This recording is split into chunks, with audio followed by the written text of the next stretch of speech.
Usually when a team hits 15 threes on you, you lose. And they were firing. Some were good ones, some were flat-out bombs. And had a little flashback to the Lehigh game about 10 years ago. They made 14, and the only way we were going to win is to outscore them. And we luckily, scored enough to escape. Certainly Bonzi and Matt Farrell were, fabulous, kind of making sure we wouldn't lose. But, I like that we scored and our offense was flowing on this floor. It hasn't been flowing great on this floor, and maybe we can get one more night where we're feeling good offensively before we go home, and help gives us some momentum for league play. What was different about Bonzi tonight? That's the Colson. Well, 2 years. The three-point shot. He's not shot a good clip to date, but we don't want to tell him not to shoot it. And I just thought it was going to be a matter of time before he's going to start hitting that, like he did it really at the end of last year. And so when he's out there stretching it and shooting that thing, and again, his practice numbers are very good. He's high 30s in practice. So I think that just gives us a whole nother weapon, and he made some real big ones. It's an amazing performance, really. The shots he made, the steals he came up with. He's just one of those guys. He's gonna make sure his team doesn't lose. He'll kill himself making sure his team doesn't lose. And I thought he and Matt Farrell got into that mode the end of the first half, just like, okay, we're gonna have to do this. And you know what? Do that every game, guys. Get 50 between you. Just go get 50. You don't have to share it as much as maybe you have been. Did this go from a game that you started out thinking, okay, Jogo, Mooney, Harvey, let's get them some work to.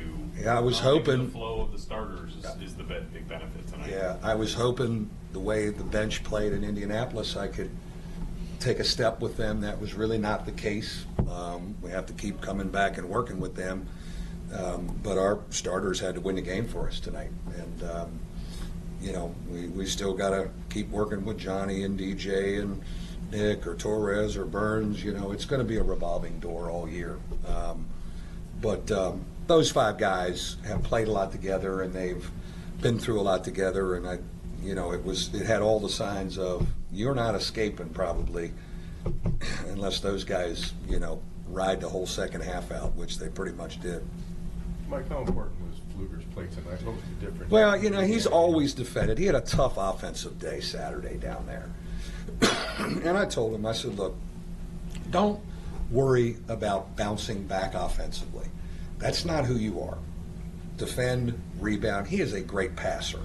He finds people. His drives early in the game kind of loosened them up and made, he dumped off and made some plays for us. I said, you're going to be in there long enough where your offense is going to come around. And I thought tonight, he takes 9 shots. He's 5 for 9. He picked his spots, and we need his scoring, but I just don't want him putting offensive pressure on himself.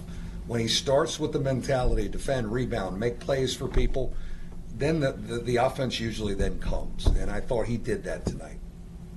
What was the mood of the team there, especially when you're up by 16, and the next thing you know, it's a 3-point lead, yeah. And then does things start to kick in? Well, what was great, we've had some, last time we played here, we had game pressure on us, and we couldn't get over the hump. So no matter who you're playing, that you got some stuff happening, and you're, mentally tough enough, and you figure it out to escape, I think that's something to build on in December. So I was thrilled that, here they come, throwing them in on us. And, we reacted with some really good offensive possessions and some key steals and deflections at key times. Yeah, I don't know that I've ever seen a team run hot and cold, and then hot and cold, and then hot and cold, and hot and cold, so much within the confines of a game. I think back to the summer when you said, my guys, my leaders this year are emotional roller coasters sometimes. Mm-hmm. Do you think there's a tie-in to that? I think for us, how you're trying to address it? Yeah, I think for us, we have some really high-strung guys, and especially the 4 of them. The 4 that start: Rex, TJ, Matt, and Bonzi. And I've really tried to talk to them about that, where we don't get angry if we missed a shot or if something broke down or we feel a guy missed us and I was open, and it's all, I wouldn't want it any other way, because it's a great edge about those guys, which makes them great competitors. But it has been a negative sometimes, where moodiness or, we haven't been able to get on to the next play. And we really talk about it a lot. We really do. Again, I thought tonight in the second half when our huddles were better. Guys were long game, Bonzi was saying great stuff. Matty was, it wasn't like, oh my God, we were talking about it. But I think it's a dynamic of this group that's very interesting for me to manage, and I'm going to have to manage it the rest of the way, just to see if we can get out of the swings of stuff. What would an overall well-performed game on Thursday mean to these guys with just getting that week break? Yeah, I hope we can score again. I said, let's get into a good offensive flow. I think that'd be a good thing to feel good offensively 2 games in a row before you get into ACC play here at home, and then we need a break. We have been. We played 7 games away from our building. We've had unbelievable highs. We've had gut-punching lows. We've had a lot of stuff. We need to, play Thursday and everybody go home and get away from each other for a while. And then we'll come back the night of the 26th. And then when league play starts, guys, then naturally the focus will step up. But we've done a lot of traveling, and we've had a lot of swings of highs and lows. I do think we'll be more mentally tough, for it. And I think we're tough anyways, but we've had some big punches, man. We've had our guts taken out, and, I think it'll help us once we get to league play. What hasn't happened defensively, where other teams have been able to get really confident against you? Yeah. And defensively, you've been better this season. We've been better. Our post defense, we have to be better, and we've got to look at, do we play that differently? We really have to make some decisions, not necessarily for Thursday, but when we come back for ACC play. That's what's been disappointing with our guys off the bench.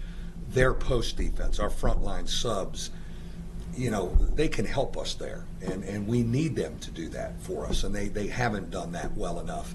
Marty will battle, and he gives you a big chest and bonds, but what are some now? Zone helped us tonight, and we're going to play some zone this year. Zone helped us tonight, but how we guard the post man to man, we got to think about some things before league play. I don't have those answers yet, but we got a lot to talk about here. So when we come back the 26th, if it's a philosophical change, here's what we're doing, and we have 4 days of practice before we play Tech. Are you moving closer to leaning more on 4-round-1 with DJ and? No, Marty had a tough first half. Right.